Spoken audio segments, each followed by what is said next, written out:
Hello বন্ধুরা, ছেলে এসে গেছে। আজকে শনিবার, হাফ ছুটি। আজকে তো নিরামিষ, তাই দেখো সব সবজি দিয়ে একটা ঝোল করেছি।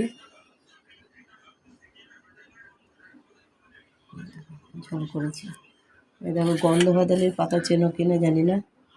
চালের গুঁড়ো দিয়ে যে গন্ধভাদালের পাতা, বেসন, কালো জিরে, কাঁচা লঙ্কা দিয়ে বড়া করেছি। গরম, একদম গরম বড়া। এটা খেতে ভালোবাসে। শশা আছে, ভাত আছে।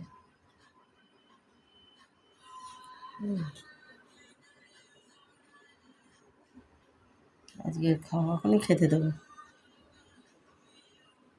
সব সবজি দিয়ে একটু ঝোল করেছি, নিরামিষ যেহেতু। দেখো, দেখলে ভালো লাগলে সাবস্ক্রাইব, লাইক, শেয়ার করো ভালো লাগলে।